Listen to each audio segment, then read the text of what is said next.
Gemerisik koper yang ditarik di atas lantai marmer rumah mewah kami memecah keheningan subuh. Aku, Arini, berdiri di ambang pintu kamar, memeluk perutku yang buncit. Kandungan ini sudah memasuki bulan ke-8, napasku seringkali tersengal, dan punggungku terasa pegal tak berkesudahan.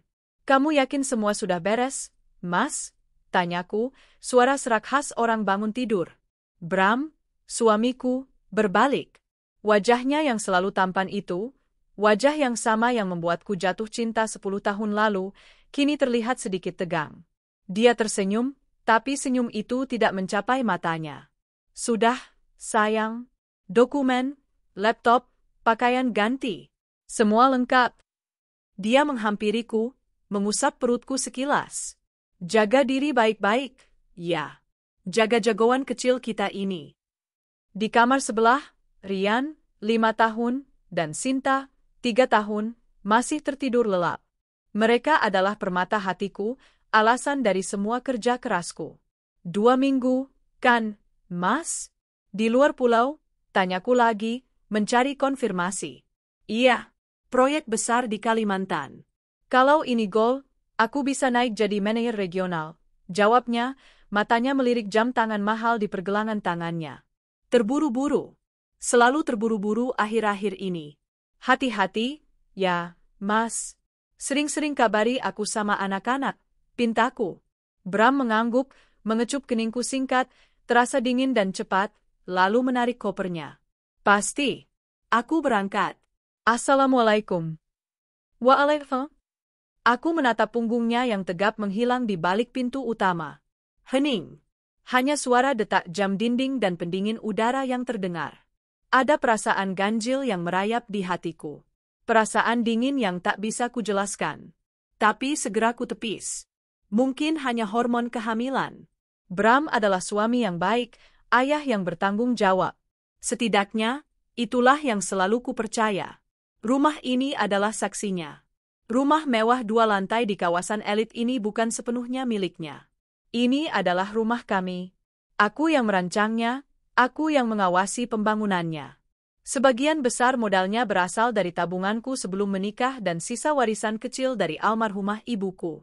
Aku adalah seorang desainer interior berbakat sebelum memutuskan fokus mengurus anak-anak, sementara Bram meniti karir di perusahaan konstruksi besar. Dulu, kami berjanji akan membangun istana ini bersama. Tapi semakin karir Bram menanjak, semakin dia merasa rumah ini adalah simbol kesuksesannya semata. 3 hari pertama berlalu seperti biasa. Pagi hari sibuk mengurus Rian sekolah TK, Sinta yang mulai aktif bertanya, dan mual di pagi hari yang kembali datang meski sudah trimester akhir. Telepon dari Bram jarang. Sekalinya menelepon, suaranya selalu berisik. Di lokasi proyek, sayang. Susah sinyal. Nanti aku telepon lagi, begitu katanya, lalu panggilan ditutup. Aku mencoba mengerti. Kalimantan. Proyek besar. Pasti sibuk. Hari keempat, keanehan itu mulai terasa menusuk. Aku mengiriminya foto USG terbaru. Hanya dibaca. Tidak ada balasan. Aku mengirim video Sinta menyanyi lagu, Pelangi-Pelangi. Hanya centang 2 biru. Hatiku mulai resah. Tidak biasanya Bram begini. Secuek-cueknya dia pada ponsel, dia tidak pernah mengabaikan foto anak-anaknya. Malam itu, saat aku mencoba menidurkan Sinta yang rewel, ponselku bergetar. Sebuah pesan WhatsApp dari nomor tak dikenal. Bukan pesan biasa. Sebuah gambar. Jantungku serasa berhenti berdetak. Itu adalah sebuah undangan pernikahan digital. Desainnya mewah, didominasi warna emas dan marun. Yang membuat napasku tercekat adalah 2 nama yang tertera di sana. Bramantio Wicaksono Fiona Lestari. Aku membaca nama itu berulang kali. Bramantio Wicaksono. Itu nama suamiku. Nama lengkapnya. Tanganku gemetar hebat. Sinta yang merasakan kegelisahanku mulai menangis. Tapi aku tidak bisa mendengarnya. Telingaku berdengung. Di bawah nama itu, tertera tanggal pernikahan. Besok. Lusa. Hari Sabtu. 3 hari lagi. Dan lokasinya bukan di Kalimantan. Lokasinya di sebuah ballroom hotel bintang 5 di pusat kota ini. Kota yang sama tempatku berpijak. Tidak mungkin, desisku. Ini salah. Ini editan. Orang iseng. Layar ponsel kembali menyala. Pesan baru dari nomor yang sama. Mbak Arini, kan? Maaf saya kirim ini. Saya cuma nggak tega. Suami Mbak sudah membohongi Mbak besar-besar. Perempuan itu, Fiona, adalah rekan kerjanya. Mereka sudah lama selingkuh. Darahku terasa surut dari wajahku. Mereka mengadakan pesta besar. Dan saya dengar, Mas Bram janji akan kasih rumah yang Mbak tempati sekarang untuk si Fiona setelah mereka menikah. Katanya, Mbak akan segera diceraikan setelah pesta.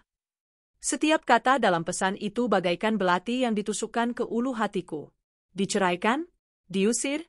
Bersama anak-anakku? Dan bayi yang sedang kukandung ini? Kemunafikan macam apa ini? Aku teringat percakapan kami beberapa minggu lalu. Bram tiba-tiba memintaku menandatangani beberapa dokumen. Katanya untuk asuransi aset perusahaan. Dengan bodohnya, di antara kesibukanku mengurus anak dan kehamilan, aku menandatanganinya tanpa membaca detail. Ya Tuhan, apakah itu surat pengalihan hak? Tubuhku luruh ke lantai. Air mata yang kutahan sejak tadi akhirnya tumpah. Bukan air mata kesedihan. Ini air mata kemarahan. Dia pikir aku siapa? Wanita bodoh yang bisa dibuang begitu saja setelah dia dapatkan yang baru? Dia pikir dia bisa mengambil rumah yang kubangun dengan keringat dan air mataku, lalu memberikannya pada pelakor? Sinta memelukku, ikut menangis ketakutan melihat ibunya terguncang. Sayang. Nggak apa-apa, Nak. Ibu di sini. Aku memeluk Sinta erat, berusaha menenangkan diriku sendiri. Rasa sakit itu berubah menjadi sesuatu yang lain. Sesuatu yang dingin, tajam, dan penuh perhitungan. Aku tidak akan membiarkan ini terjadi. Aku menyeka air mataku dengan kasar. Aku bangkit, meski perut besarku membuatku sulit bergerak. Langkah pertamaku bukan ke kamar untuk menangis, tapi ke ruang kerja. Aku membuka brankas. Di sanalah semua surat-surat penting tersimpan. Sertifikat rumah, akta jual beli, bukti transfer bank atas namaku untuk pembayaran material dan tukang. Aku ingat betul, sertifikat rumah ini masih atas nama kami berdua, tapi aku punya bukti kuat bahwa sebagian besar dananya adalah milikku. Dia tidak bisa mengusirku. Tidak dari rumahku. Dia berencana menceraikanku setelah menikah? Itu artinya, saat ini, detik ini, aku masih istri sahnya. Pernikahan yang akan diadakannya 3 hari lagi adalah pernikahan ilegal. Poligami tanpa izin. Aku mengambil ponselku. Jariku yang tadi gemetar kini mantap menekan nomor. Halo, Pak Ridwan, sapaku pada pengacaraku. Saya Arini. Saya butuh bantuan Bapak. Segera. Ini menyangkut aset saya dan pernikahan ilegal suami saya. Aku tidak akan hancur. Aku tidak akan membiarkan anak-anakku kehilangan hak mereka. Bram mengira aku akan diam di rumah, menangis, menunggu surat cerai sambil mengelus perut buncit ini. Dia salah besar. Dia ingin pesta pernikahan mewah? Baiklah. Aku akan datang. Aku akan datang sebagai istri sahnya. Aku akan datang membawa kedua anak kami yang masih kecil. Dan aku akan datang dengan perut buncit ini sebagai bukti hidup dari pengkhianatannya. Aku akan memberinya hadiah pernikahan yang tidak akan pernah dia dan pelakor itu lupakan seumur hidup mereka. Pesta mereka akan hancur. Karirnya akan tamat.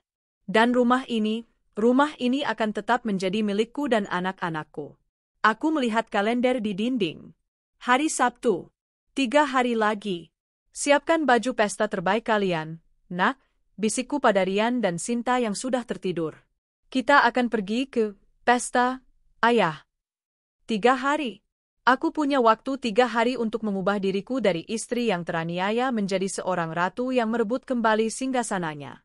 3 hari untuk memastikan bahwa istana yang kubangun tidak akan pernah bisa direbut oleh pelakor murahan itu. Malam itu, setelah menerima undangan digital yang bagaikan vonis mati itu, aku tidak tidur.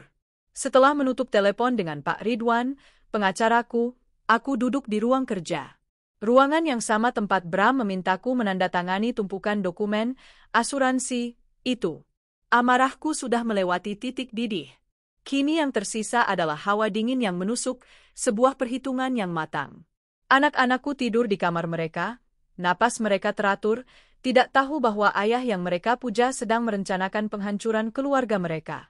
Bayi di dalam kandunganku menendang pelan, seolah memberiku kekuatan. Kita akan berjuang, bisikku, mengelus perutku. Bukan hanya untuk rumah ini, tapi untuk harga diri kita. Hari H2, pagi di kantor hukum. Pukul 9 pagi, aku sudah duduk di seberang Pak Ridwan. Mataku mungkin bengkak, tapi tatapanku setajam elang. Di atas mejanya, tersebar semua, senjataku, sertifikat rumah atas nama aku dan Bram, bukti transfer dari rekening pribadiku selama bertahun-tahun untuk membayar cicilan, tagihan material, bahkan sketsa desain interior asli yang kutulis tangan. Ini luar biasa, Bu Arini, kata Pak Ridwan, seorang pria parubaya yang tenang namun tegas. Bukti ibu sangat kuat. Dana ibu jelas mendominasi kepemilikan rumah ini. Ini bukan sekadar harta gono gini, ini lebih berat ke aset pribadi ibu yang masuk setelah pernikahan. Tapi dokumen yang saya tanda tangani itu, Pak, tanyaku cemas. Bram bilang itu untuk asuransi aset perusahaan. Saya bodoh sekali, saya tidak membacanya. Kemungkinan besar itu adalah surat persetujuan pengalihan aset atau surat kuasa menjual, kata Pak Ridwan, keningnya berkerut. Tapi, jangan khawatir. Pertama, surat itu harusnya ditandatangani di depan notaris. Jika tidak, keabsahannya lemah. Kedua, jika dia memalsukan tanda tangan ibu untuk akta notaris, itu tindak pidana. Saya mau rumah ini aman. Saya mau dia tidak bisa menyentuhnya. Sama sekali, tegasku. Kita lakukan ini, Pak Ridwan menyusun strategi. Hari ini juga, kita ajukan sita jaminan atau konservatoir beslak ke pengadilan. Kita bekukan aset ini. Dengan begitu, Bram tidak bisa menjual, mengalihkan, atau menjaminkannya sampai ada putusan hukum. Berdasarkan bukti yang ibu bawa, saya yakin pengadilan akan mengabulkannya dalam 1-2 hari. Jantungku sedikit lega. Lalu, pernikahannya? Itu adalah senjata kedua kita, Bu. Pernikahan itu ilegal. Poligami tanpa izin istri pertama adalah tindak pidana. Suami ibu bisa dipenjara. Saya tidak mau dia dipenjara. Belum, kataku dingin. Saya mau dia hancur di depan mata wanita itu. Saya mau wanita itu melihat pria yang dipujanya ternyata tidak punya apa-apa. Pak Ridwan menatapku sejenak, lalu mengangguk paham. Baik, kita tidak akan menghentikan pernikahannya. Kita akan menjadikannya barang bukti. Tim saya akan berada di lokasi hotel hari Sabtu. Mereka akan merekam segalanya. Saat ibu memberi sinyal, kami akan masuk. Satu hal lagi, Pak, tambahku, perusahaannya. Bram sangat bangga dengan posisinya. Dia bilang dia akan jadi manajer regional. Pak Ridwan tersenyum tipis. Perusahaan besar, terutama konstruksi BUMN atau multinasional, punya klausul moralitas yang ketat. Seorang manajer yang melakukan tindak pidana dan penipuan, itu akan jadi berita besar. Kita siapkan surat somasi resmi untuk Dewan Direksi Perusahaan Bram. Kita kirimkan katakanlah, hari Senin pagi, setelah pesta poranya selesai. Sempurna. Hari H1, topeng istri patuh. Menjalani hari itu adalah siksaan terberat. Aku harus berpura-pura. Pukul 10 pagi, ponselku berdering. Nama, Mas Bram, tertera di layar. Tanganku mengepal erat menahan getaran amarah. Halo, Mas, jawabku, suaraku kubuat serak dan sedikit manja, seperti biasa. Halo, sayang. Maaf ya, baru bisa telepon. Di sini sinyalnya naik turun, sibuk sekali, suaranya terdengar jelas. Tentu saja jelas, dia ada di pusat kota, bukan di tengah hutan Kalimantan. Iya, Mas, nggak apa-apa. Gimana proyeknya?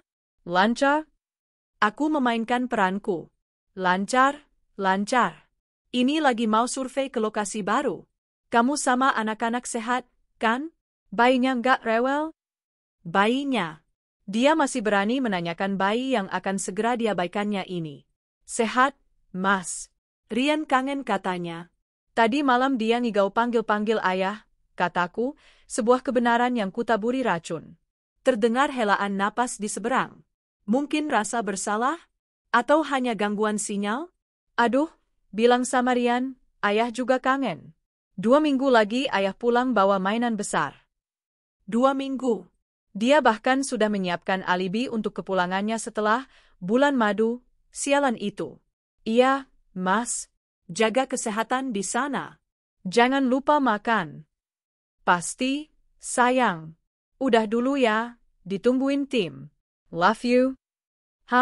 Love you too, jawabku. Panggilan ditutup. Aku muntah di wastafel kamar mandi. Bukan karena morning sickness. Karena jijik. Sore itu, aku melakukan langkah terakhir. Aku pergi ke bank. Dengan surat kuasa dan salinan dokumen dari Pak Ridwan, aku memindahkan seluruh isi rekening tabungan bersama kami, rekening yang selama ini kuidamkan untuk biaya pendidikan anak-anak, ke rekening baru atas namaku sendiri. Aku mengambil apa yang menjadi hakku dan anak-anakku. Aku mengosongkannya hingga sisa saldo minimal.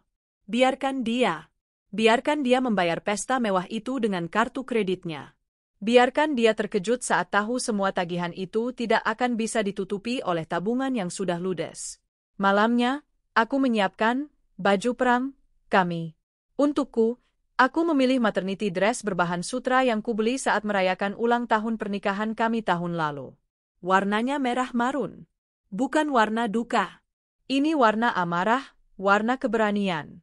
Gaun itu memeluk perut buncitku dengan jelas, menonjolkan kehamilanku.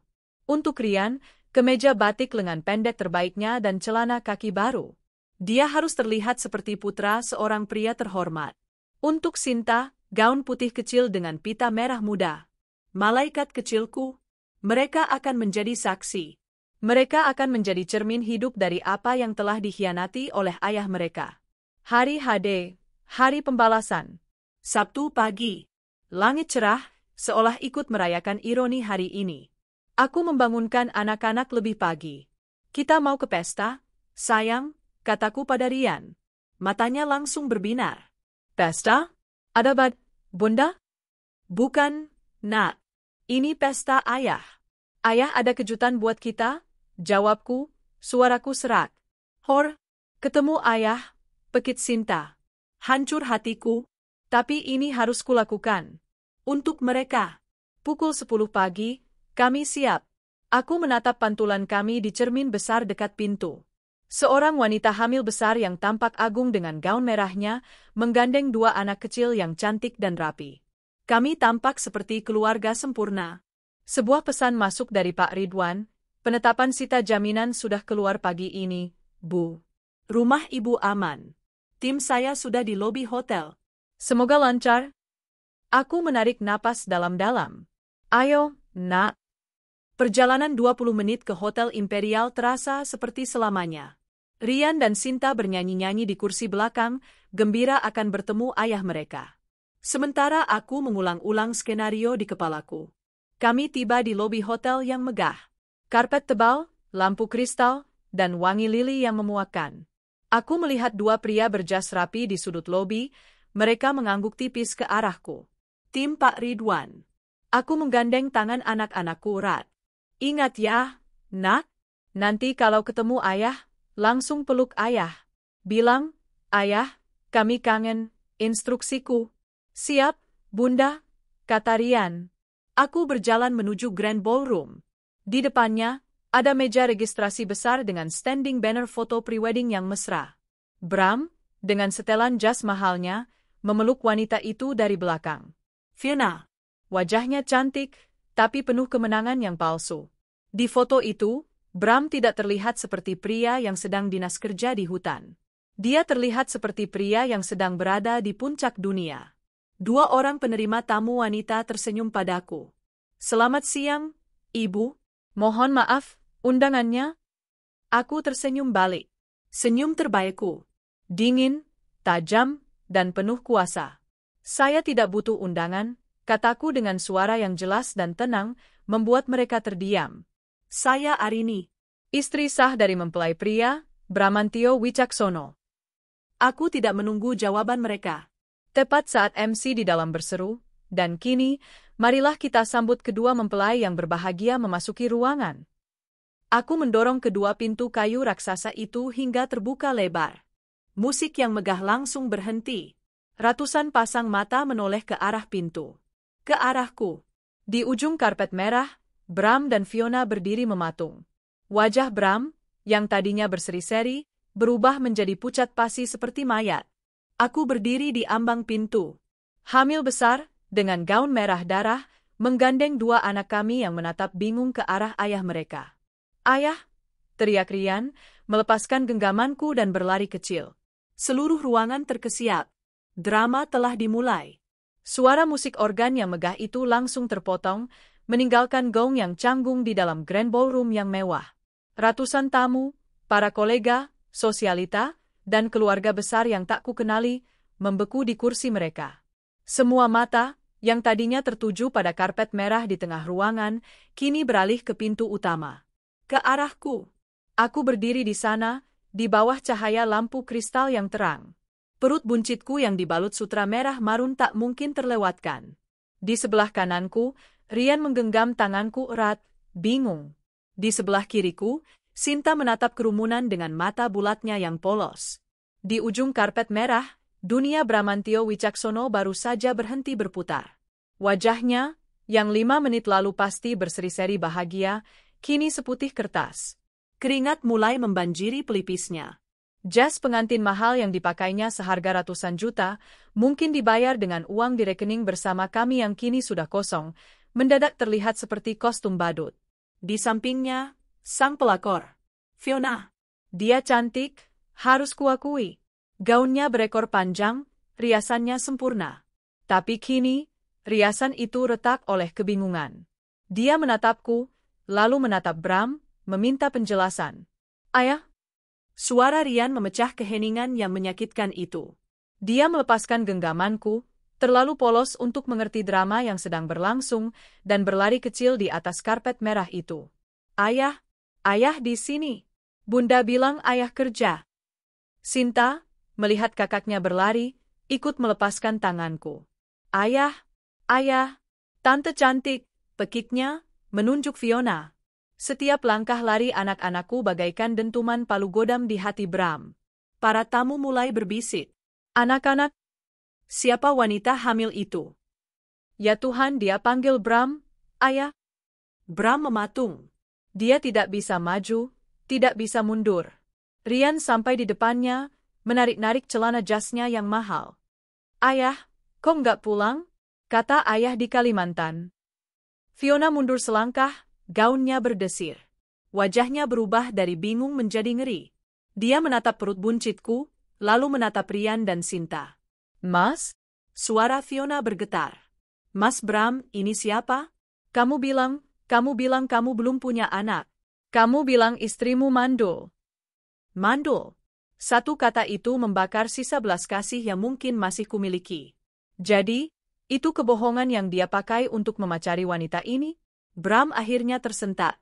Dia menatapku dengan mata memohon, panik. "Arini, ngapain kamu di sini?" Ini nggak seperti yang kamu lihat." "Nggak seperti yang kulihat?" Aku mulai melangkah. Pelan. Satu demi satu. Setiap langkahku di atas karpet merah itu terasa mantap. Aku tidak akan lari. Aku tidak akan menangis. Aku adalah ratu di istana yang dia coba hancurkan. Aku berjalan melewati barisan tamu yang menatapku dengan iba, kaget, dan sebagian lagi, terutama wanita, dengan tatapan kagum. Aku sampai di panggung kecil tempat kedua mempelai berdiri. Aku berdiri tepat di antara Bram dan Fiona. Aku menatap Sinta yang mencoba memegang gaun Fiona yang mengembang. "Sinta, jangan, nak," kataku lembut. "Gaun tante kotor." Wajah Fiona memerah padam. "Jaga ucapanmu." "Kamu siapa?" "Mas Bram." Fiona mengguncang lengan suamiku. "Jelasin. Siapa perempuan gila hamil ini?" Bram tergagap. "Dia ya?" Aku mengambil alih situasi. Di sebelah panggung, ada mikrofon yang disiapkan untuk MC dan pidato sambutan. Dengan gerakan yang tenang, kuambil mikrofon itu dari dudukannya. Suara napasku terdengar di seluruh penjuru ruangan. "Selamat siang, bapak-bapak, ibu-ibu sekalian," suaraku jelas. Tidak bergetar, dingin dan berwibawa. Maaf, saya terpaksa mengganggu pesta yang indah ini. Aku menatap lurus ke arah tamu di baris terdepan. Kulihat beberapa di antara mereka adalah petinggi di perusahaan Bram. Bagus. Perkenalkan, lanjutku. Nama saya Arini Wijaya. Saya datang ke sini karena saya tidak diundang. Terdengar tawa kecil yang gugup dari beberapa tamu. Saya tidak diundang, ulangku, ke pesta pernikahan suami saya sendiri. Ruangan itu terkesiap serentak. Pria yang berdiri di sini, aku menunjuk Bram dengan mikrofon, Bramantio Wicaksono, adalah suami saya. Suami sah saya, tercatat di mata hukum dan agama. Seorang wanita tua di barisan depan, mungkin Ibu Fiona, berdiri. Bohong. Kamu pasti mantan istrinya yang mau merusak acara. Aku tersenyum padanya. Mantan istri? Oh, saya harap begitu, Bu. Tapi sayangnya tidak. Silakan tanya pada mempelai pria. Mas Bram, apa kamu sudah menceraikan saya? Bram tidak bisa menjawab. Dia hanya menunduk, gemetar. Apa kamu sudah meminta izin saya untuk menikah lagi? Bram masih diam. Tentu saja tidak, kataku. Karena 3 hari yang lalu, pria ini, aku menatap Bram dengan kebencian yang mendalam, masih tidur di ranjang yang sama denganku. Dia mencium keningku, pamit pergi, dinas kerja, ke Kalimantan selama 2 minggu. Aku berbalik ke arah Fiona. Wajahnya kini basah oleh air mata, maskaranya mulai luntur. Dan kamu, Mbak Fiona Lestari, kamu tahu dia masih punya istri. Dia bilang kalian sudah proses cerai. Dia bilang kamu mandul dan gak mau kasih dia anak, pekit Fiona histeris. Aku tertawa. Suara tawaku bergema. Mandul? Aku mengelus perut buncitku dengan penuh kasih sayang. Apakah ini terlihat mandul bagi Anda?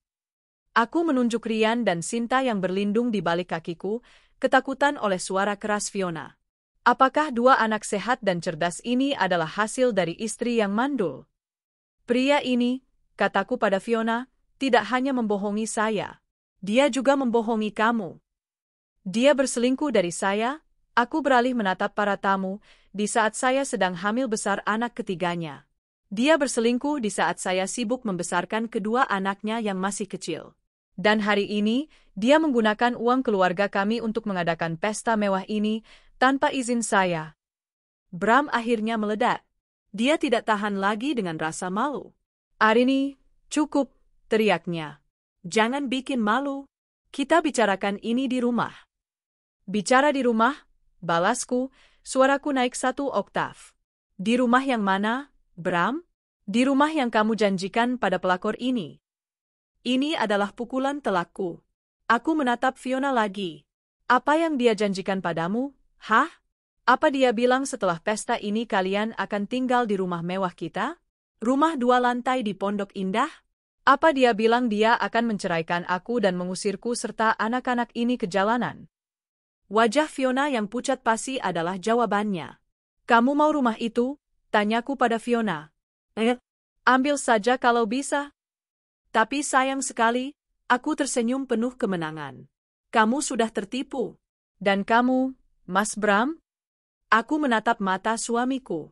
Mata yang dulu kupuja, kini hanya berisi kepanikan. Kamu pikir aku bodoh? Kamu pikir aku akan diam saja menunggu surat cerai darimu?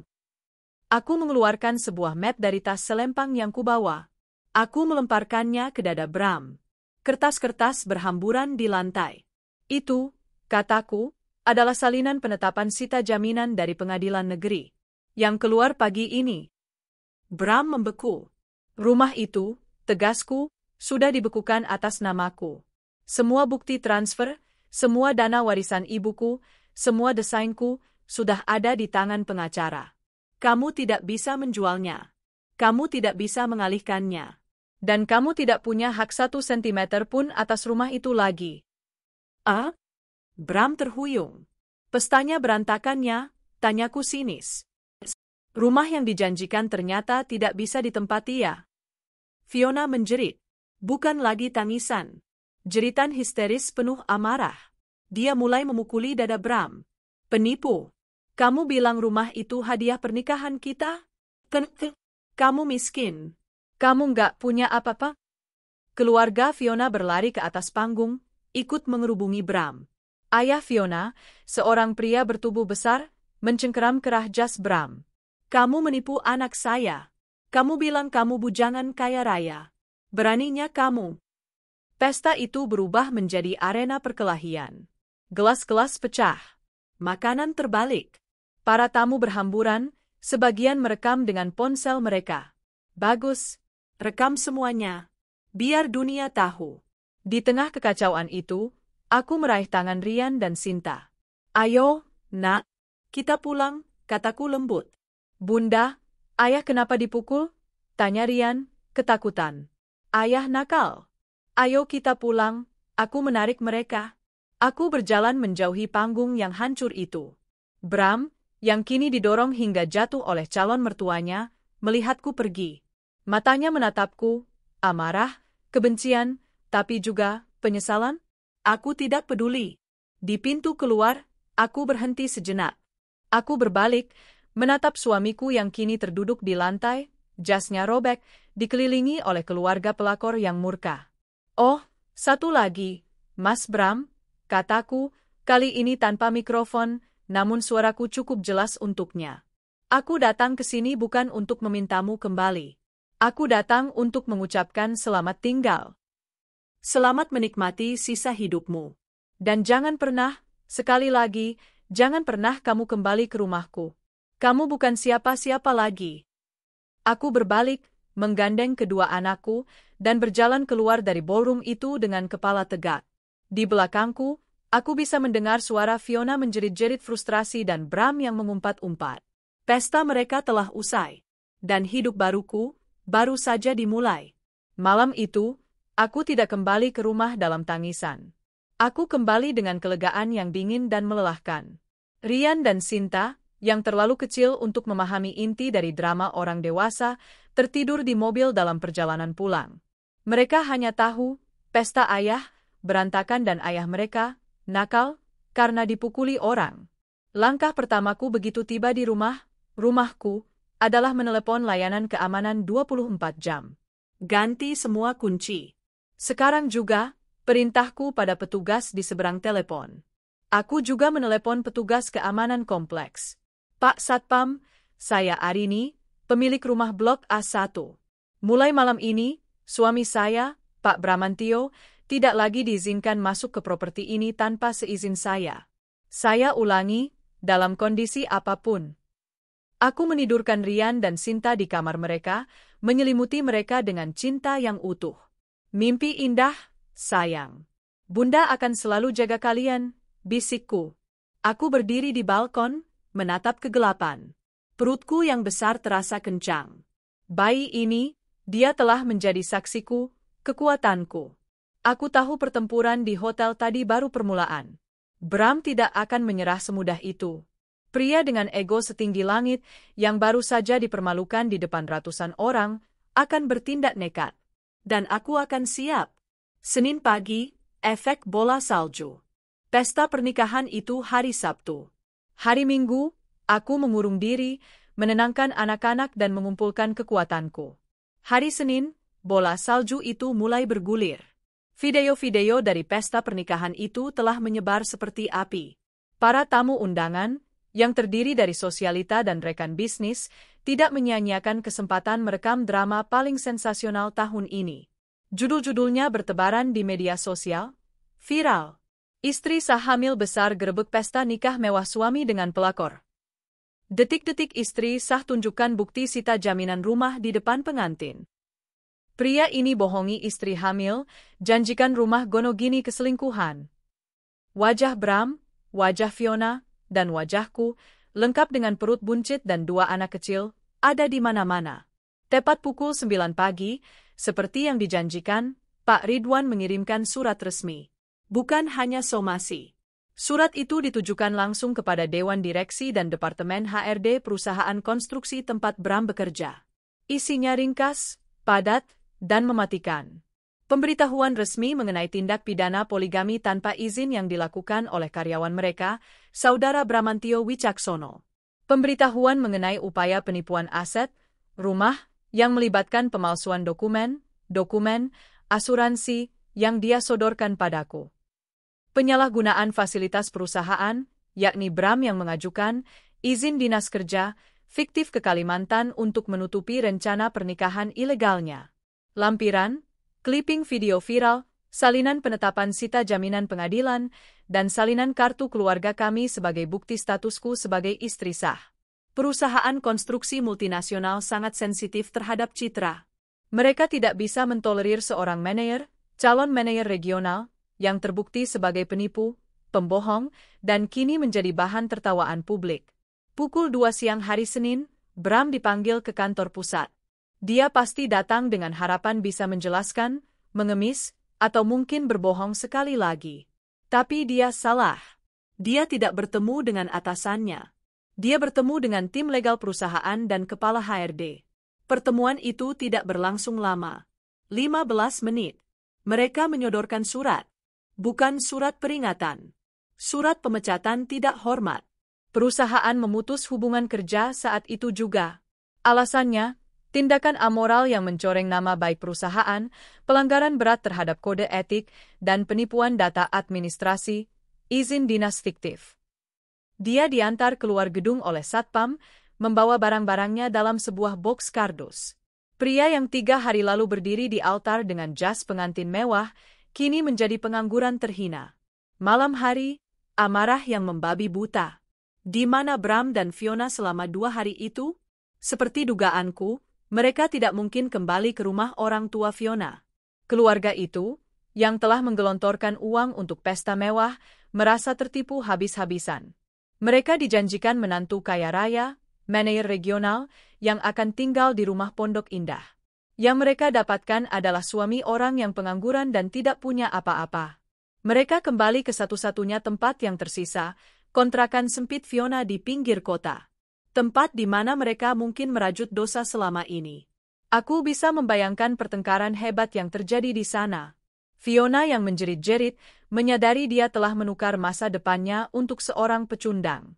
Bram, yang egonya terluka, kini ditambah dengan kenyataan pahit pemecatan. Tabungannya di rekening bersama sudah ludes kuamankan. Kartu kreditnya mungkin sudah mencapai limit untuk membayar DP ballroom dan gaun pengantin. Dia tidak punya apa-apa. Pukul 8 malam, instingku terbukti benar. Bel rumahku berbunyi. Bukan bunyi bel yang sopan. Tapi gedoran brutal di gerbang depan.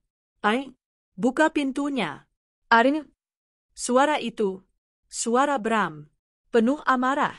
Aku segera menyuruh Bei Asih, asisten rumah tanggaku, untuk mengunci Rian dan Sinta di kamar atas.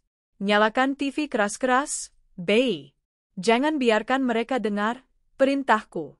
Aku berjalan ke lantai 2, ke balkon yang menghadap gerbang. Dan di sanalah dia. Bram tidak sendiri. Di belakangnya, berdiri Fiona, dengan wajah sembab penuh kebencian. Dan di belakang Fiona, ada 3 pria bertubuh besar, ayah dan mungkin saudara-saudara Fiona. Mereka datang untuk mengintimidasi. Buka pintunya, Arini. Ini rumahku. Kau tidak berhak menguncinya, teriak Bram sambil mengguncang-guncang gerbang. Perempuan jahat. Keluar kamu, timpal Fiona, suaranya melengking. Kamu sudah merusak pernikahanku. Sekarang kamu mau ambil rumahnya? Anaksa? Ayah Fiona menimpali, jangan jadi pengecut. Kalau berani merusak pesta, berani hadapi kami. Rumah ini milik Bram, berarti milik anak saya juga. Mereka pikir aku akan takut. Mereka pikir gertakan preman akan membuatku luruh. Aku mengambil ponselku. Bukan untuk menelepon polisi. Belum. Aku menelepon Pak Ridwan. Pak, kataku tenang, mereka ada di sini. Di depan gerbang. Membawa keluarga pelakor itu. Mereka berteriak-teriak dan menggedor. Saya di jalan, Bu Arini, jawab Pak Ridwan, suaranya tak kalah tenang. Saya sudah menduga ini akan terjadi. Saya 5 menit lagi sampai.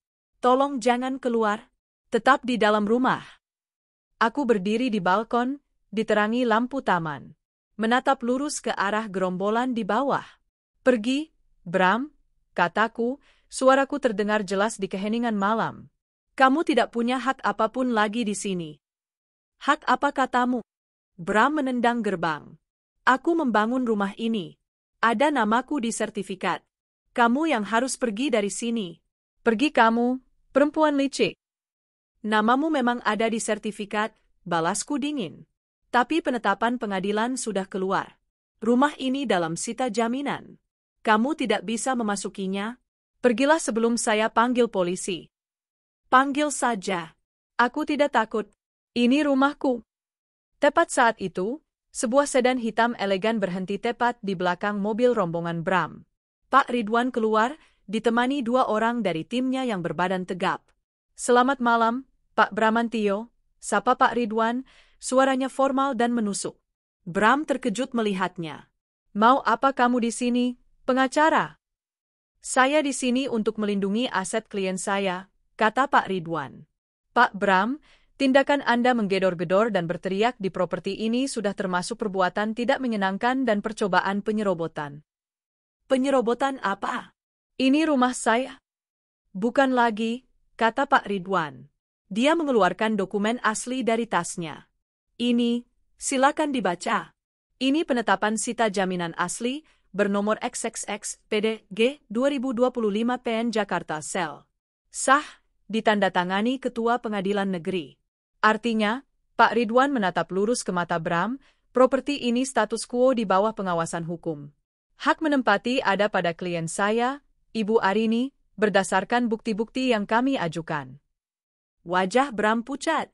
Dia mungkin mengira ancamanku di pesta pernikahan itu hanya gertak sambal. Jika Anda nekat melompati pagar ini, lanjut Pak Ridwan, kami tidak akan segan menelepon polisi dengan tuduhan berlapis. Penyerobotan, perusakan, dan intimidasi. Anda baru saja dipecat dari pekerjaan Anda, Pak Bram. Apakah Anda mau menambah catatan kriminal dan tidur di penjara malam ini? Ancaman penjara itu menghentikannya. Ayah Fiona, yang tadinya sangar, kini maju. Tetapi, Pak, ini kan rumah Gonogini? Anak saya bagaimana? Dia sudah dijanjikan? Pak Ridwan menoleh padanya.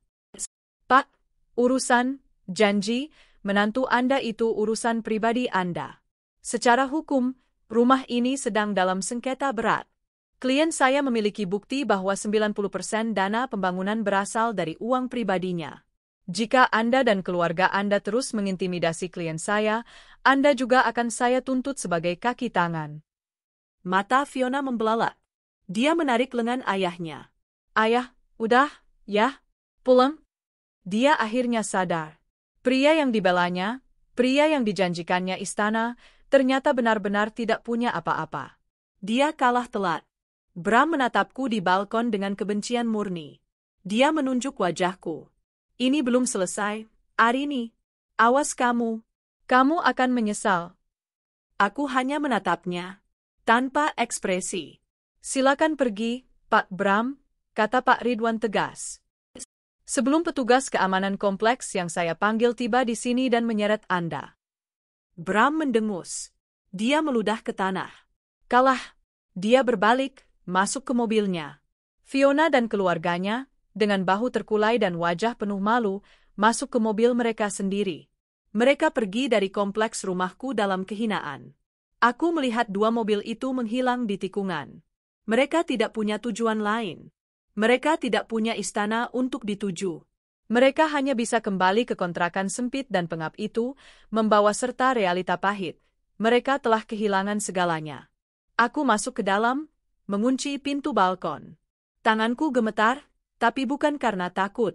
Karena kemenangan. Babak pertama telah kumenangkan. Waktu tidak menunggu siapapun. Tidak untuk yang hancur, tidak juga untuk yang sedang membangun kembali. 1,5 bulan telah berlalu sejak hari Sabtu kelabu di Hotel Imperial. Gema dari pecahan piring dan jeritan histeris Fiona telah memudar, digantikan oleh 2 realitas yang sangat berbeda. Bagi Bram dan Fiona, realitas itu berbau pengap dan putus asa. Bagiku, realitas itu berbau bedak bayi dan peluang baru.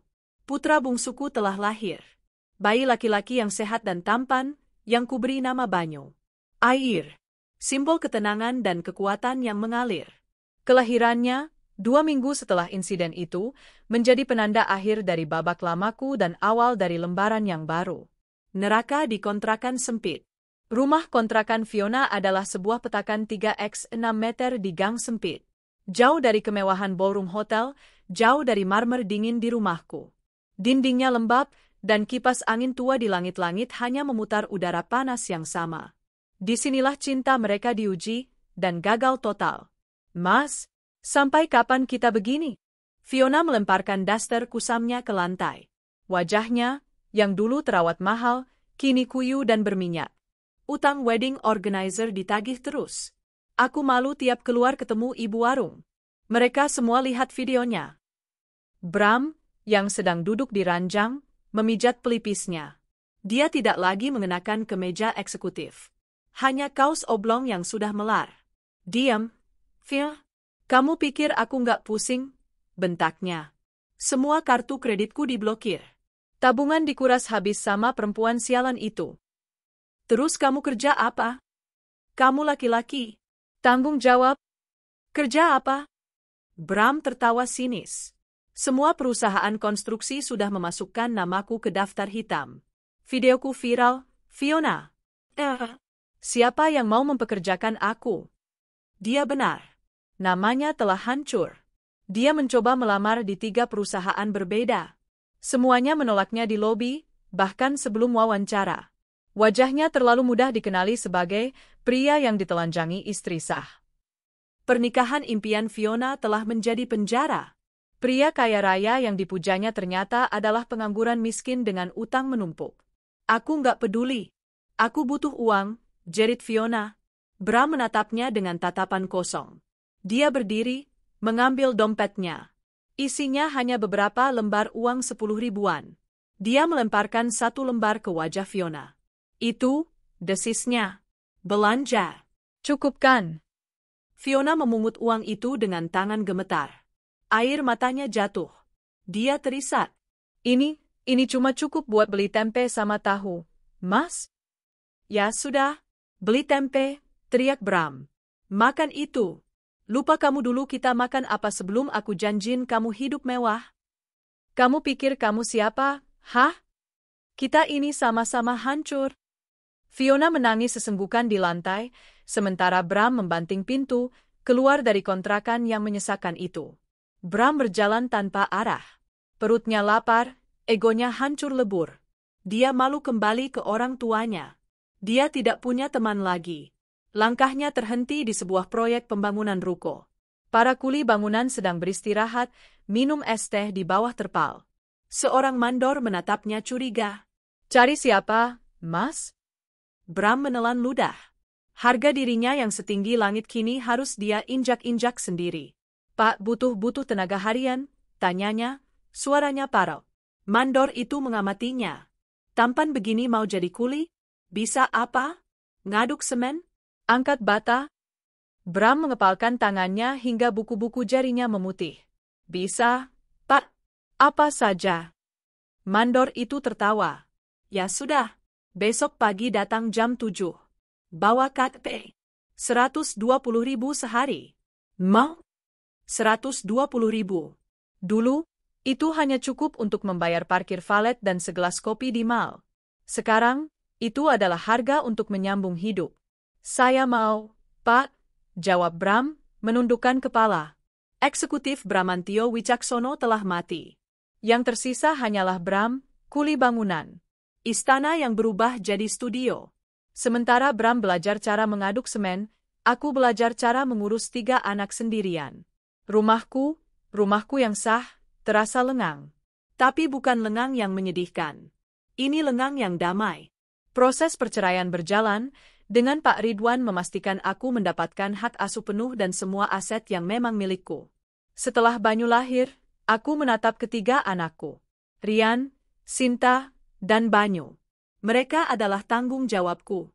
Tabungan yang kuamankan dari Bram tidak akan bertahan selamanya. Aku harus bekerja. Tapi apa? Aku adalah seorang desainer interior. Tapi proyek interior butuh waktu berbulan-bulan di lapangan. Aku tidak bisa meninggalkan Banyu yang masih merah. Aku tidak bisa bolak-balik sementara Sinta butuh perhatian. Aku harus bekerja dari rumah. Malam itu, saat menyusui Banyu, Mataku tertuju pada tumpukan majalah desain lamaku. Bukan majalah interior. Majalah fashion. Aku teringat akan mimpiku yang terkubur. Sebelum aku bertemu Bram, sebelum aku fokus pada desain interior, aku sangat mencintai dunia mode. Aku bisa menjahit, membuat pola, dan aku punya selera yang bagus. Aku beralih dari desainer interior menjadi desainer pakaian. Sebuah ide muncul. Aku mengambil buku sketsaku. Selama ini aku kesulitan mencari baju menyusui yang modis. Aku kesulitan mencari baju hamil yang tidak terlihat seperti daster. Kenapa aku tidak membuatnya sendiri? Aku akan membuat lini pakaian. Pakaian untuk wanita kuat. Pakaian untuk para ibu yang berjuang. Pakaian yang fungsional tapi tetap elegan. Aku mengubah salah satu kamar tamu yang luas di lantai bawah menjadi studio mini. Aku membeli 2 mesin jahit high-speed dan 1 mesin obras. Aku memanggil Bei Asih dan 2 keponakannya dari kampung yang memang pandai menjahit. Usaha itu kuberi nama, Arini Wijaya, Baju Juang. Aku tidak punya modal besar untuk pemasaran. Tapi aku punya sesuatu yang lebih baik, sebuah cerita. Aku mengaktifkan kembali akun Instagramku yang lama. Aku memposting foto diriku. Bukan foto yang glamor. Foto saat aku menggendong Banyu, dengan Rian dan Sinta memeluk kakiku. Di kolom caption, aku menulis. Mereka bilang, saat seorang wanita dikhianati, hidupnya selesai. Mereka salah. Saat seorang wanita dijatuhkan, dia akan bangkit dengan kekuatan yang tidak pernah dia tahu dia miliki. Saya Arini. Ini adalah 3 anak saya. Ini adalah baju juang saya. Lini pakaian ini saya dedikasikan untuk para ibu, para istri, dan semua wanita yang sedang berjuang membangun kembali istana mereka sendiri. Ini bukan sekadar pakaian. Ini adalah baju zirah. Dalam semalam, postingan itu meledak. Kisahku, yang viral karena kehancurannya, kini menjadi viral karena kebangkitakannya. Para wanita dari seluruh Indonesia membanjiri kolom komentarku. Mbak Arini, aku juga diselingkuhi saat hamil. Aku mau pesan. Salut, Mbak. Dari kehancuran jadi karya. Desainnya cantik sekali. Fungsional untuk busa. Pesanan pertama masuk. Lalu 10. Lalu 100. Dalam sebulan, studio miniku di rumah beroperasi 24 jam. Aku merekrut lebih banyak penjahit. Aku sibuk memotong pola, memilih kain, mengawasi kualitas, sambil sesekali berhenti untuk menyusui Banyu atau membacakan dongeng untuk Sinta. Aku lelah. Sangat lelah. Punggungku sakit, mataku lelah. Tapi saat aku melihat ketiga anakku tertidur lelap di rumah kami yang aman, dan saat aku melihat tumpukan paket, baju juang, yang siap dikirim, aku tersenyum. Aku tidak hanya bertahan hidup, aku berkembang. Aku membesarkan anak-anakku dengan tekad. Mereka tidak akan tumbuh melihat ibu yang meratapi nasib. Mereka akan tumbuh melihat ibu yang mengubah puing-puing pengkhianatan menjadi fondasi kerajaan bisnisnya sendiri. Dan aku, Arini Wijaya, akan menjadi desainer pakaian yang terkenal. Dengan kekuatanku sendiri. 2 bulan telah berlalu sejak kekacauan di Hotel Imperial. 2 bulan sejak kehidupan kami terbelah menjadi 2 jalur yang sangat berlawanan. Di rumahku, di istanaku, hari-hari dimulai pukul 3 pagi. Bukan karena alarm. Tapi karena tangisan Banyu yang minta disusui. Aku akan duduk di kursi goyang di kamar bayi, menggendongnya dalam temaram lampu. Setelah dia kembali terlelap, aku tidak ikut tidur. Aku menyalakan laptopku. Inilah jam kerjaku yang paling produktif.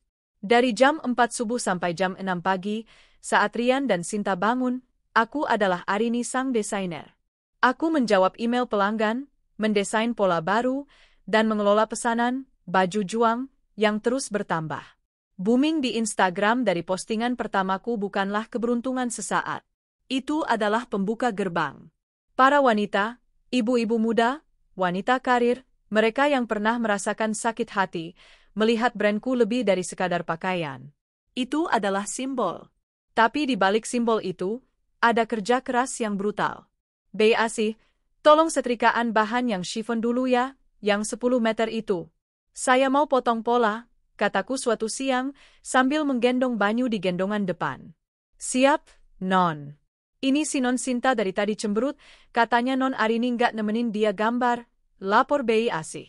Aku menghela napas. Sinta, sayang? Aku berjongkok, menyamakan tinggiku dengan putri kecilku. Maaf ya, Bunda lagi banyak kerjaan. Gimana kalau Sinta gambar di sebelah Bunda? Sinta gambar gaun untuk boneka, Bunda gambar gaun untuk pelanggan. Setuju? Mata Sinta berbinar. Setuju. Menjalankan bisnis dari rumah sambil mengurus bayi baru lahir dan 2 balita adalah sebuah kekacauan yang terorganisir. Rumahku yang mewah kini penuh dengan gulungan kain. Ruang tamu berubah jadi area pengemasan. Kamar tamu menjadi studio jahit. Ada kalanya aku ingin menangis. Saat pesanan salah kirim. Saat banyu rewel sepanjang malam dan aku harus mengejar tenggat waktu di pagi hari. Saat Rian bertanya kapan kami bisa liburan ke pantai, dan aku harus bilang, nanti. Tapi kemudian aku melihat mereka. 3 anakku. Tidur nyenyak di kamar mereka yang nyaman, di rumah yang aman. Aku teringat pada Bram. Pada Fiona. Pada janji mereka untuk mengusir kami. Amarah itu, yang kini sudah mendingin, berubah menjadi bahan bakar. Aku menyeka keringatku, bukan air mataku. Aku kembali ke mesin jahit. Suatu sore, teleponku berdering. Nomor tak dikenal. Halo, dengan Ibu Arini Wijaya, pemilik Baju Juang? Ya, saya sendiri. Saya Ririn, personal assistant-nya Ibu Shania Ramadhani. Jantungku berdebar. Shania Ramadhani adalah aktris papan atas, sekaligus influencer gaya hidup dengan puluhan juta pengikut. Ibu Shania melihat desain Anda di Instagram. Beliau sangat tersentuh dengan cerita di baliknya. Beliau ingin memesan seluruh koleksi baju juang Anda. Dan beliau ingin mengundang Anda untuk wawancara eksklusif di podcastnya minggu depan. Tanganku gemetar. Gendongan banyu di dadaku terasa basah oleh keringat dinginku. Mbak saya terima. Tentu saja saya terima. Ketika telepon ditutup, aku terduduk di lantai, di antara gulungan kain katun. Aku menangis.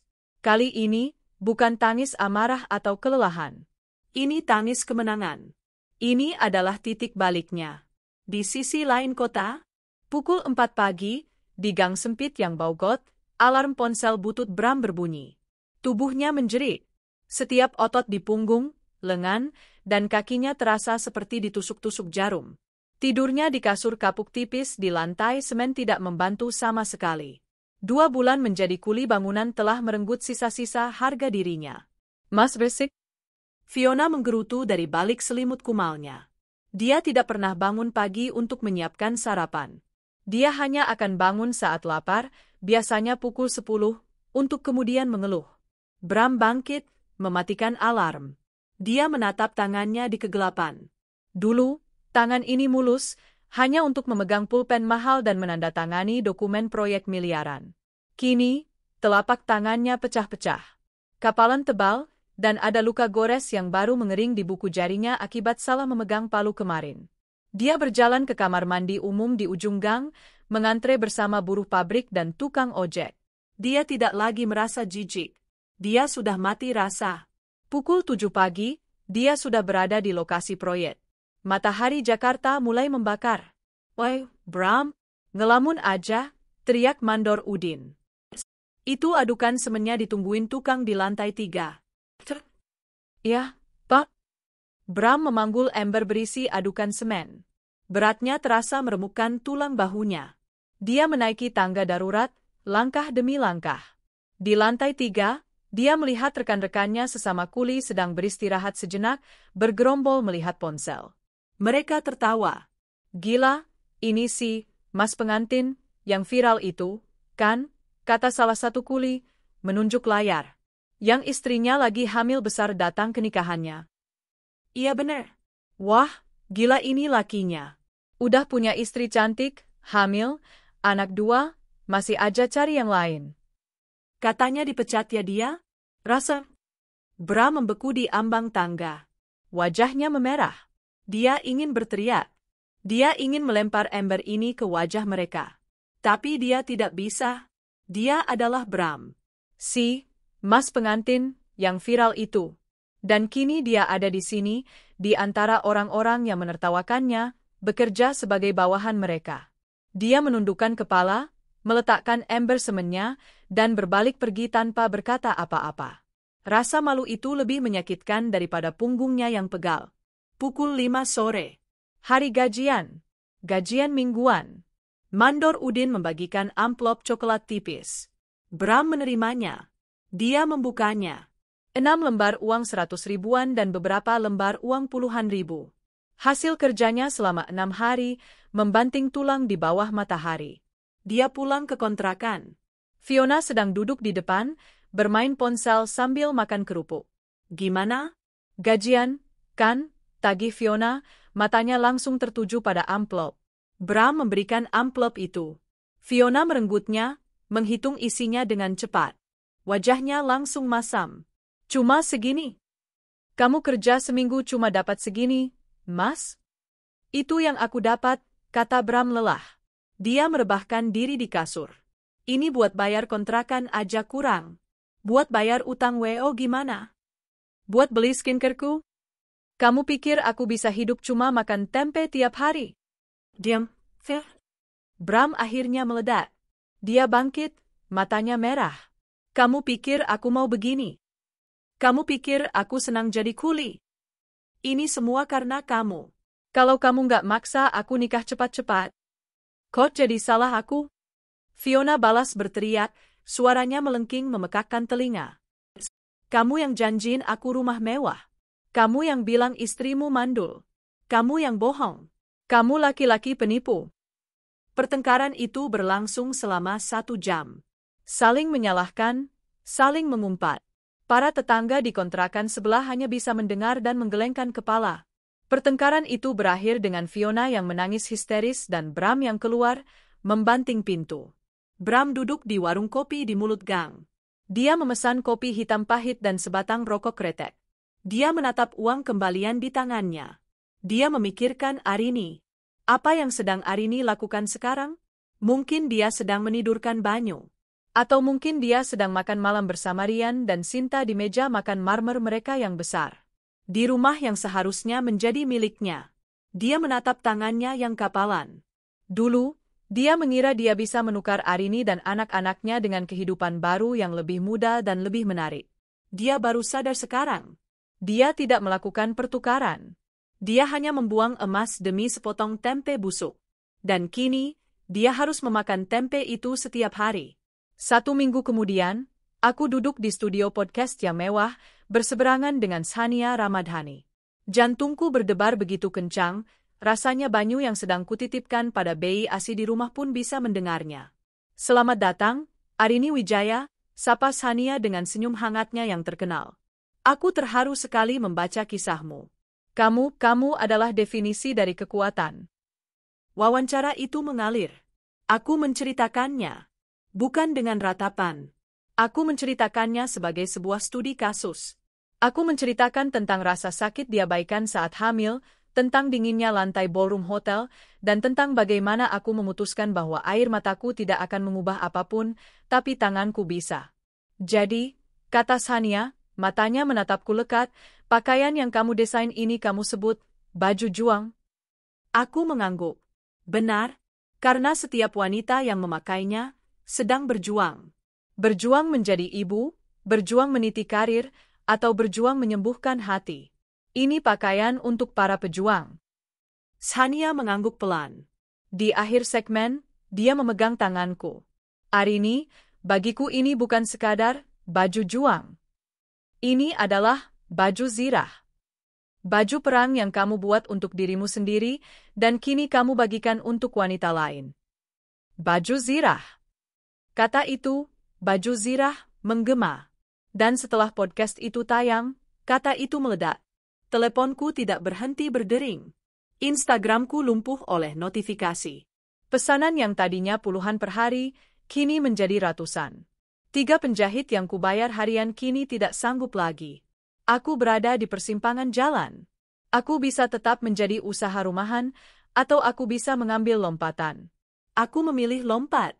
2 bulan setelah podcast itu, aku menggunakan sisa tabunganku, tabungan yang kuamankan dari Bram, untuk menyewa sebuah ruko 2 lantai di area bisnis yang tidak terlalu jauh dari rumah. Aku merekrut 15 penjahit. Aku membeli mesin-mesin jahit industrial. Aku mempekerjakan seorang admin profesional untuk mengurus pesanan. Baju Juang, kini bukan lagi bisnis sampingan. Ini adalah perusahaan. Aku tidak lagi memotong pola di lantai ruang tamu sambil menggendong banyu. Aku kini memiliki ruang workshop yang layak. Aku punya kantor kecilku sendiri. Tentu saja, aku membawa serta Rian, Sinta, dan Banyu. Ruko itu memiliki 1 lantai yang kusulap menjadi daycare mini yang nyaman untuk mereka. Aku bekerja 18 jam sehari. Tanganku yang dulu halus karena manicure, kini kapalan karena gunting kain. Tapi ini adalah kapalan yang kubanggakan. Setiap malam, aku pulang, memandikan 3 anakku, membacakan mereka dongeng, dan menidurkan mereka. Lalu aku akan kembali ke laptopku, membuat laporan keuangan dan desain baru. Setiap sen yang kuhasilkan, aku investasikan kembali. Sebagian untuk bisnis, sebagian untuk anak-anak. Rian, yang kini berusia 6 tahun, kumasukkan ke les robotik. Gurunya bilang dia sangat cerdas di bidang logika. Sinta, 4 tahun, mulai menunjukkan bakatnya di bidang seni. Dia tidak hanya suka menggambar, dia juga suka menekan tuts-tuts piano mainannya. Aku segera mendaftarkannya ke les piano sungguhan. Banyu, anak bayiku, tumbuh menjadi balita yang sehat dan ceria, dikelilingi cinta dari ibu, kakak-kakaknya, dan para karyawanku. Proses perceraianku dengan Bram akhirnya selesai. Pengadilan mengabulkan semua tuntutanku. Hak asuh anak jatuh sepenuhnya padaku, tanpa hak banding untuk Bram. Rumah di Pondok Indah itu, berdasarkan bukti-bukti kuat yang diajukan Pak Ridwan, ditetapkan 100% sebagai milikku. Aku secara hukum telah bebas. Di sisi lain kota, di kontrakan sempit, kebebasan adalah kata yang mustahil. Yang ada hanya penjara. 1 tahun telah berlalu. Bram kini adalah mandor. Naik pangkat. Bukan karena prestasinya, tapi karena dia yang paling lama bertahan di proyek itu. Gajinya sedikit lebih baik, tapi tetap saja tidak seberapa. Tubuhnya semakin kurus, tapi perutnya sedikit membuncit, efek dari pola makan yang buruk, hanya nasi dan mie instan. Fiona telah berubah. Wanita cantik yang dulu terobsesi dengan skincare dan gaun pesta itu kini menjadi wanita yang sinis dan pemarah. Dia tidak lagi berdandan. Dia menghabiskan hari-harinya di depan kontrakan, bergosip dengan tetangga, mengeluhkan nasibnya. Pertengkaran mereka bukan lagi soal tempe. Tempe sudah menjadi menu wajib. Pertengkaran mereka kini tentang segalanya. Suatu sore, Bram pulang kerja. Dia melempar helm proyeknya ke lantai. Dia melihat Fiona sedang berdandan. Tumben. Lipstik merah menyala, bedak tebal yang belang di lehernya. Mau kemana kamu? Tanya Bram curiga. Bukan urusanmu, jawab Fiona ketus. Mau arisan. Arisan? Uang dari mana kamu buat bayar arisan? Pakai uangku, dong. Kamu pikir aku ngandelin kamu? Uang gajianmu itu cuma cukup buat bayar kontrakan sama beli beras. Uang dari mana, Fiona? Bram mulai marah. Aku jual cincin kawin kita, pekit Fiona. Cincin emas palsu yang kamu kasih itu. Laku 300.000. Cukup buat aku senang-senang daripada membusuk di sini sama kamu. Tamparan itu mendarat di pipi Fiona. Keras. Fiona tertegun sejenak, memegangi pipinya. Lalu, matanya menyala. Ini bukan lagi tangisan. Ini kemarahan. Kamu nampar aku, Mas? Kamu yang kurang ajar. Kurang ajar mana sama kamu yang nipu aku? Kamu bilang aku bakal hidup kayak ratu. Di rumah Pondok Indah. Ini apa? Ini neraka. Aku muak lihat muka kamu. Aku muak jadi tontonan tetangga. Oh, itu si Fiona, si pelakor yang gagal. Aku muak. Fiona berlari ke dalam, menarik sebuah tas besar yang sudah disiapkannya dari bawah ranjang. Bram terkejut. Kamu mau kemana? Pergi. Aku mau pergi dari sini. Aku nggak mau jadi istri kuli bangunan yang gagal. Aku masih cantik. Aku masih bisa cari laki-laki lain yang lebih kaya dari kamu. Fiona, jangan. Fiona. Bram mencoba menahan. Lepas?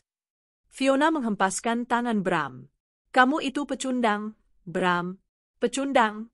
Kamu kehilangan istri yang hebat, anak-anak yang lucu, rumah mewah, pekerjaan bergengsi, demi aku. Dan sekarang, aku juga ninggalin kamu. Kamu jahat, huh? Fiona tertawa. Tawa yang sangat pahit. Jahat? Kita berdua sama jahatnya, Mas. Bedanya, aku tahu kapan harus berhenti kalah. Selamat tinggal. Fiona menarik tasnya, berjalan keluar dari pintu kontrakan itu tanpa menoleh sedikit pun. Bram mengejarnya sampai ke mulut gang. Fiona. Fiona tidak peduli.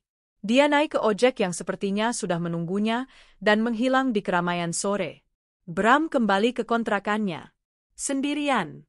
Rumah kecil itu terasa sangat sepi. Bau pengap. Di atas meja, ada sebungkus tempe mentah yang tadi dibelinya, tergeletak di samping piring kotor bekas sarapan Fiona. Dia terduduk di lantai yang dingin. Ditinggalkan. Dulu, dia punya segalanya. Dia punya istri yang berkelas, anak-anak yang cerdas, rumah yang megah.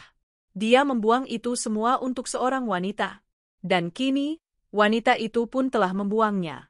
Bramantio Wicaksono tidak punya siapa-siapa lagi. Dia sendirian di tengah puing-puing kehidupan yang dia hancurkan sendiri. 13 tahun berlalu. 13 tahun adalah waktu yang mengubah segalanya. Bagi Arini Wijaya, 13 tahun mengubah sebuah brand rintisan di ruko sempit menjadi sebuah imperium mode. Baju juang, kini telah berevolusi. Namaku, Arini Wijaya. Kini terpampang di papan reklame digital di pusat Jakarta, di sampul majalah Vogue dan Harper's Bazaar. Aku bukan lagi sekadar desainer. Aku adalah ikon kebangkitan perempuan. Atelierku kini menempati sebuah gedung 3 lantai di Kemang, dengan puluhan karyawan. Rumahku di Pondok Indah, yang dulu nyaris kurasuki setan, kini telah menjadi istana yang damai, penuh tawa, dan telah direnovasi total dengan hasil jerih payahku sendiri. Hari itu, aku sedang melakukan fitting terakhir untuk gaun pembuka Jakarta Fashion Week. Model papan atas berdiri di depanku, mengenakan gaun sutra berwarna gading yang kusebut kepompong emas. Benar, sebuah suara ceria membuatku menoleh. Sinta, putriku. Di usianya yang ke-16, dia telah tumbuh menjadi gadis yang cantik dan anggun. Dia bukan lagi gadis kecil yang menggambar di sebelahku. Dia kini adalah junior desainer di bawah bimbinganku, mewarisi bakat seniku. Hanya perfect? Bunda maunya spektakuler, godaku. Sudah spektakuler, Bun. Sebuah suara berat menimpali. Rian, putra sulungku. Di usianya yang ke-18, dia setinggi aku, tampan, dan berkacamata. Dia adalah kebanggaanku. Baru minggu lalu dia kembali dari Jerman, membawa pulang medali emas Olimpiade Fisika Internasional. Kak Rian benar, Sinta menimpali. Desain Bunda akan jadi headline. Kalian berdua bisa saja, kataku, memeluk mereka.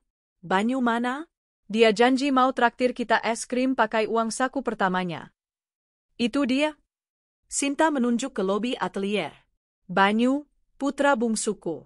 Anak yang dulu kukandung di tengah badai pengkhianatan itu, kini berusia 13 tahun. Dia tumbuh menjadi remaja yang tinggi, ceria, dan kapten tim basket di sekolah internasionalnya. Dia berlari ke arahku dan langsung memelukku. Bunda, Kak, ayo. Aku baru dapat bonus dari proyek coding pertamaku. Kita makan, serunya. Aku menatap mereka bertiga. Rian, sang ilmuwan jenius. Sinta, sang seniman berbakat. Banyu, sang atlet yang cerdas. Mereka sukses. Mereka bahagia. Mereka utuh. Aku telah membesarkan mereka dengan tekad dan kekuatanku. Merekalah, baju zirah, terkuatku. Di sisi lain kota, 13 tahun adalah waktu yang mengubah sedikit sekali. Di sebuah proyek konstruksi di pinggiran kota, seorang pria berusia akhir 40-an duduk beristirahat. Rambutnya sudah banyak beruban. Wajahnya yang dulu tampan kini kuyu, terbakar matahari, dan dihiasi kerutan yang dalam. Dia adalah Bram. Dia bukan lagi mandor. Dia kembali menjadi kuli biasa.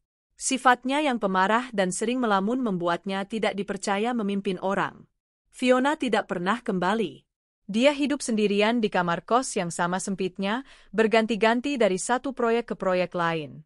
Hidupnya adalah rutinitas yang membosankan, bangun, mengaduk semen, tidur, dan menyesal.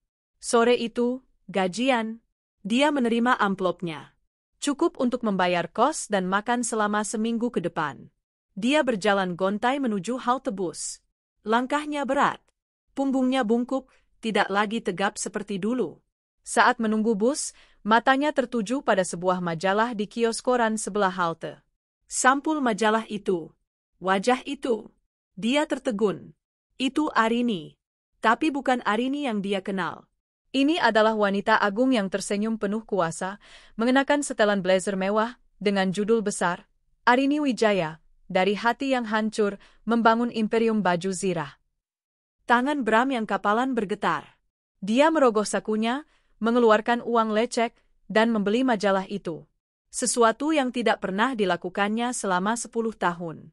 Dia duduk di bangku halte yang panas, di antara deruk knalpot. Dia membuka halaman demi halaman.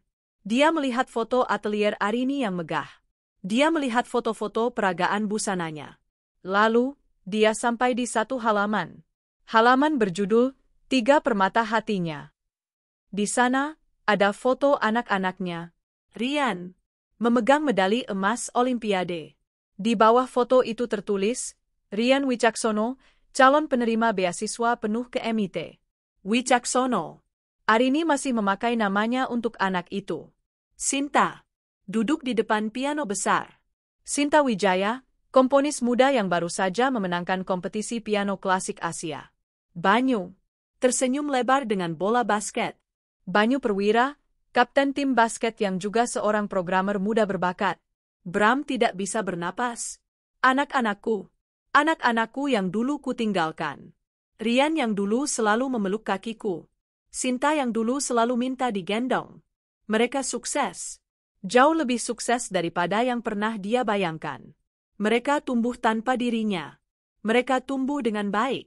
Bram melihat foto Rian lagi. Betapa tampannya dia. Betapa cerdasnya dia. Dia adalah gambaran dari semua yang Bram inginkan dari dirinya sendiri sebelum kesombongan menghancurkannya. Tiba-tiba, dia melihat dirinya sendiri. Bukan di majalah, tapi di pantulan kaca halte bus yang kotor. Seorang pria tua yang kotor. Mengenakan kaos oblong yang bau keringat dan semen. Tangan yang kapalan memegang majalah glossy yang mahal. Air matanya jatuh. Satu persatu. Menetes di atas halaman majalah yang menampilkan wajah Rian. Dia menangis. Bukan tangisan marah. Bukan tangisan putus asa. Itu adalah tangisan penyesalan yang paling dalam. Tangisan seorang ayah yang telah menyia-nyiakan anak-anaknya. Tangisan seorang suami yang membuang berlian. Dia telah menukar semua ini. Medali emas, alunan piano, tawa seorang kapten basket, dan senyum seorang wanita hebat. Demi apa? Demi Fiona, yang meninggalkannya? Demi janji rumah mewah yang tidak pernah terwujud? Busnya datang. Lalu pergi. Dia tidak beranjak. Dia hanya duduk di sana, memeluk majalah itu, menangis terseduh-seduh di keramaian halte. Dia ingin bertemu mereka. Dia ingin sekali memeluk Rian dan berkata, "Ayah bangga." Dia ingin mendengar Sinta bermain piano. Tapi dia tidak bisa. Bagaimana mungkin? Dia melihat tangannya yang kotor. Dia mencium bau tubuhnya sendiri. Dia malu. Dia terlalu malu untuk mendekat. Dia bukan lagi ayah mereka. Dia hanyalah hantu dari masa lalu. Seorang kuli bangunan yang tak punya apa-apa, yang hanya bisa melihat kesuksesan anak-anaknya dari balik kaca etalase kios koran. Dia telah kehilangan haknya untuk disebut ayah sejak lama. Malam itu adalah malam Jakarta Fashion Week. Malam puncak. Gedung fashion tent yang megah itu dipenuhi oleh kilatan lampu kamera, desas-desus sosialita, editor majalah mode internasional, dan para selebriti papan atas. Semua mata tertuju pada satu panggung. Panggung Arini Wijaya. Aku berdiri di backstage. Jantungku berdebar kencang, tapi bukan karena gugup. Ini adalah debaran antisipasi. Aku merapikan gaun terakhir pada model yang akan menjadi penutup peragaan busanaku. Semuanya, dengarkan, kataku pada tim model dan krunya. Ini bukan hanya peragaan busana. Ini adalah cerita kita. Cerita baju zirah. Keluar sana dan tunjukkan pada dunia kekuatan seorang wanita. Musik mengalun. Megah, sinematik, dan penuh kekuatan. Satu persatu, modelku berjalan keluar. Mereka tidak hanya berjalan. Mereka melangkah dengan percaya diri, mengenakan koleksi, baju zirah, musim semi. Gaun-gaun yang tegas namun feminin, setelan kerja yang tajam, dan gaun malam yang memancarkan aura ratu. Koleksi ini adalah puncaknya. Saat model terakhir, yang mengenakan kepompong emas, kembali ke backstage, musik berhenti sejenak. Lalu, sebuah sorot lampu menyorot ke ujung panggung. Itu isyaratku. Aku berjalan keluar. Aku tidak mengenakan gaun malam yang rumit. Aku mengenakan setelan blazer sutra berwarna putih gading, sederhana, bersih, dan berwibawa. Saat aku muncul, seluruh ruangan hening sejenak. Lalu, satu orang berdiri dan bertepuk tangan. Diikuti oleh satu orang lagi. Dan dalam hitungan detik, seluruh ballroom itu, semua editor, semua selebriti, semua kritikus mode, memberiku standing ovation. Tepuk tangan itu riuh rendah, membahana. Kilatan kamera menyilaukan mataku. Aku tersenyum, air mata haru mulai menggenang. Aku menundukkan badanku dalam-dalam. Di barisan paling depan, aku melihat mereka. Rian, 18 tahun, menatapku dengan mata cerdasnya yang berbinar bangga. Sinta, 16 tahun, menangis terharu sambil bertepuk tangan. Banyu, 13 tahun, bersiul kencang dengan gaya kapten basketnya. Saat aku menegakkan tubuh, aku memberi isyarat pada mereka. Ayo, ke sini. Mereka bertiga berlari ke atas panggung. Rian dari sisi kanan, Sinta dan Banyu dari sisi kiri. Mereka berlari dan memelukku di tengah-tengah panggung. Kami berpelukan erat, seorang ibu dan 3 anaknya yang sukses. Kilatan kamera semakin menggila. Inilah gambarnya. Inilah headline-nya. Bunda hebat, bisik Banyu di telingaku. Kami bangga sama Bunda, tambah Rian. Aku memeluk mereka erat. Inilah istanaku. Inilah kekayaanku. Bukan gedung atelier. Bukan tepuk tangan meriah. Tapi mereka. 3 jiwa yang berhasil kurawat dan kubesarkan dari puing-puing pengkhianatan. Aku teringat sejenak pada sebuah ballroom lain, bertahun-tahun yang lalu. Ballroom tempatku berdiri dengan perut buncit, menggandeng 2 anak kecil, di tengah pesta pernikahan yang hancur. Malam ini, aku berdiri di ballroom lain. Dikelilingi cinta, di puncak kesuksesan. Aku telah menang. Pada saat yang sama, di sisi lain kota, sebuah kamar kos berukuran 2x3 meter. Pengap dan gelap. Satu-satunya penerangan berasal dari layar ponsel 5 inci yang retak. Bram duduk di pinggir kasurnya yang tipis. Di atas meja kayu lapuk di sebelahnya, tergeletak majalah mode yang dibelinya di halte bus tadi sore. Majalah itu terbuka di halaman yang menampilkan foto anak-anaknya. Dia sedang menonton siaran langsung Jakarta Fashion Week dari tautan yang dia temukan di media sosial. Gambarnya pecah-pecah. Sinyalnya lemah. Tapi dia bisa melihatnya. Dia melihat panggung yang gemerlap. Dia melihat gaun-gaun indah yang tidak pernah bisa dia beli. Dan kemudian dia melihat Arini. Wanita itu, mantan istrinya, tampak agung. Seperti seorang ratu. Lalu dia melihatnya. Momen itu, saat Rian, Sinta, dan Banyu berlari ke atas panggung. Bram menjatuhkan ponselnya. Dia melihat putranya, Rian. Pria muda, tampan, cerdas. Bukan lagi anak kecil yang menarik-narik celana jasnya di pesta pernikahan yang gagal. Dia melihat Sinta, putri cantiknya. Bukan lagi balita yang ketakutan. Dia melihat Banyu, anak yang tidak pernah dia temui. Anak yang seharusnya menjadi penerusnya. Dia melihat mereka memeluk Arini. Dia melihat mereka sebagai satu kesatuan yang utuh dan bahagia. Keluarga yang sempurna. Keluarga yang telah dia buang. Dia teringat kata-kata Fiona bertahun-tahun lalu, kamu kehilangan istri yang hebat, anak-anak yang lucu, rumah mewah, kamu itu pecundang. Saat itu dia marah. Malam ini, dia tahu itu adalah kebenaran. Dia adalah pecundang. Tangannya yang kapalan dan kotor oleh semen terulur ke arah layar ponsel yang retak, seolah dia bisa menyentuh mereka. Sini? Bisiknya parau. Nak? Ayah? Tapi dia berhenti. Kata, ayah, terasa asing di lidahnya. Dia tidak pantas. Rasa malu yang membakar, yang dia rasakan di halte bus tadi, kini berubah menjadi sesuatu yang dingin dan permanen. Dia sadar, dia tidak akan pernah bisa mendekati mereka. Dia bukan apa-apa selain kenangan buruk bagi mereka. Seorang kuli bangunan tua, miskin, dan sendirian, yang dulu pernah menjadi ayah mereka. Bram memungut ponselnya.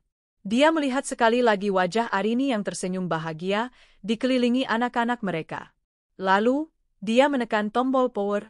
Layar itu mati. Kamar itu kembali gelap gulita. Hanya suara jangkrik dari got di luar yang terdengar. Bramantio Wicaksono merebahkan tubuhnya yang lelah di kasur. Dia tidak menangis lagi. Air matanya sudah kering. Yang tersisa hanyalah kehampaan. Dia telah memilih nasibnya hari itu, belasan tahun lalu. Dan Arini telah memilih nasibnya di hari yang sama. Arini memilih untuk membangun istana dari puing-puing. Dan malam ini, dia adalah ratunya.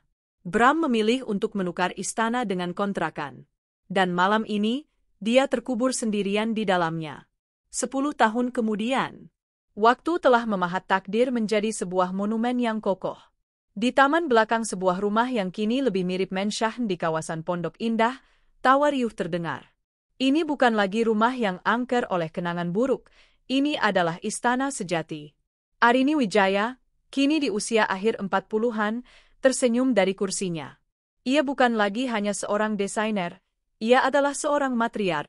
Label, Arini Wijaya, telah menjadi brand global, dengan butik di Paris, London, dan New York. Baju zirahnya telah menjadi filosofi. Tapi sore itu, ia bukan seorang CEO. Ia adalah seorang bunda. Dan seorang nenek. Nenek, lihat.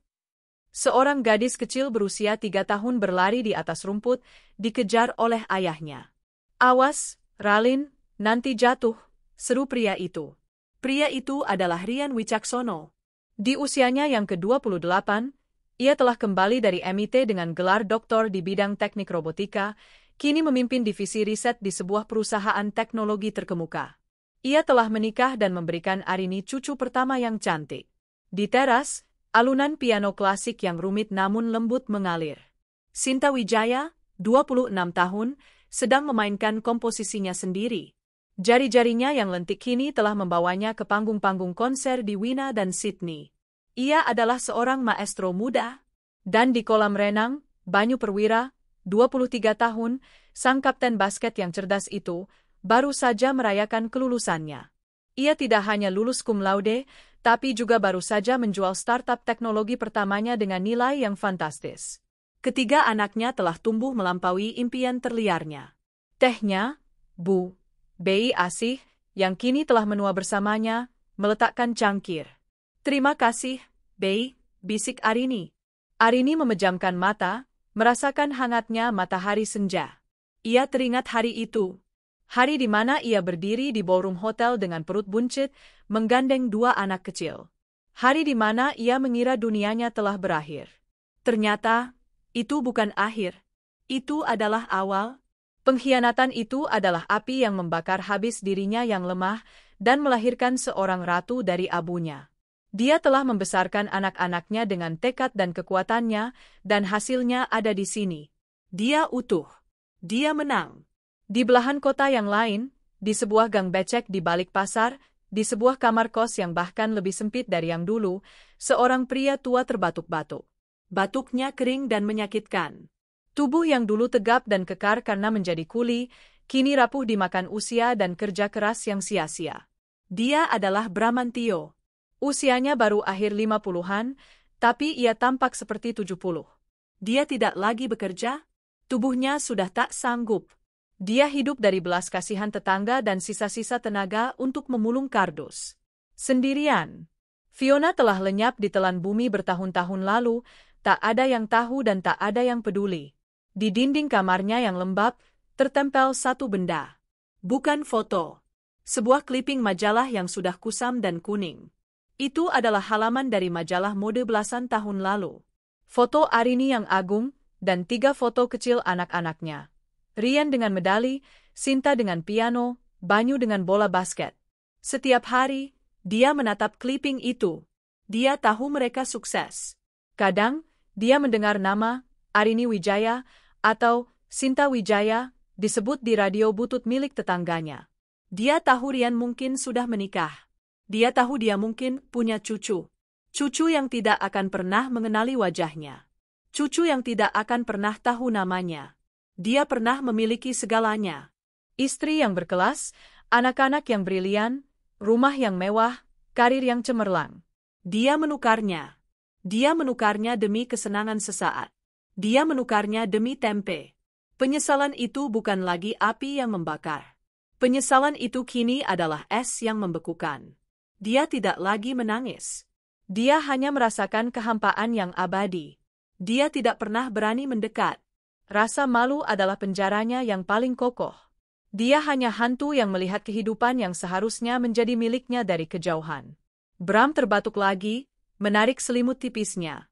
Di luar, suara tawa anak-anak yang bermain terdengar. Suara yang sama, yang dulu ia abaikan di rumahnya sendiri.